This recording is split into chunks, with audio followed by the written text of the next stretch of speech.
Marijuana History 101, or should I say extremely brief Marijuana History 101. It's big, complicated, and we'll only be able to scratch the surface, so let's get started. The first thing that strikes one as odd when looking at the history of marijuana, which is also known as cannabis, is how very much legal it once was. In fact, it wasn't only legal, it just happened to be one of the largest agricultural crops in the world, including the United States. You see, cannabis can also be hemp. And just what is hemp? Well, it's by and large the most robust, durable, natural soft fiber on the face of this planet. Up until 1883, and for thousands of years before, cannabis hemp was the largest agricultural crop in the world. It had thousands of uses and products. The majority of fabric, lighting oil, medicines, paper, and fiber came from hemp. The first marijuana law to exist in the United States was a law ordering farmers to grow hemp. Benjamin Franklin used it to start one of America's first paper mills. The first two copies of the Declaration of Independence were written on cannabis hemp paper. Up until the 1800s, most of the textiles in the United States were made with hemp. 50% of medicine marketed in the last half of the 19th century was made from cannabis. Even Queen Victoria used the resin extracts from cannabis to alleviate her menstrual cramps. But the funny thing about industrial hemp was you couldn't get high from it. Yet, it was lumped in with the following, which also made little sense. Reefer madness. In the early 20th century, yellow journalism had surfaced.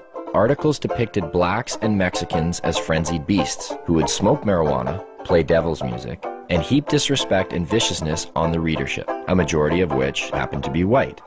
Some offenses included looking at a white woman twice, laughing at a white person, or even stepping on white men's shadows.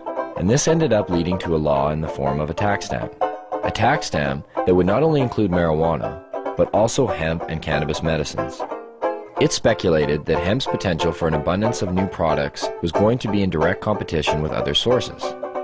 And this, added to the reefer madness, led to the eventual downfall of all forms of cannabis.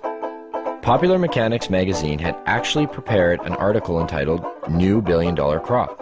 Hemp was touted as being able to produce more than 5,000 textile products from its thread-like fiber and more than 25,000 products from its cellulose, ranging from dynamite to cellophane. Its superiority as a source for paper was also becoming known, especially with the development of hemp processing equipment. Now, the new Marijuana Tax Act was all fine and dandy, except for one thing.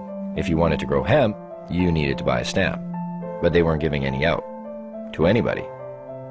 And so, in effect, all forms of cannabis became illegal. Things pretty much stayed that way until World War II, when the government decided that hemp once again was a good thing and produced a video, Hemp for Victory. But by the time the war was over, hemp again became bad. And in 1948, when the marijuana law once again came into question, Congress recognized that marijuana was made illegal for the wrong reason. It didn't make people violent at all. It made them pacifists. The communists would use it to weaken America's will to fight. Congress now voted to keep marijuana illegal for the exact opposite reason they had outlawed it in the first place. And all through the years, report after report, commissioned by everybody, from the mayor of New York to the president of the United States, has come back with the view that marijuana should have no criminal penalty attached to it. Yet, marijuana remains as illegal today as it did nearly 70 years ago.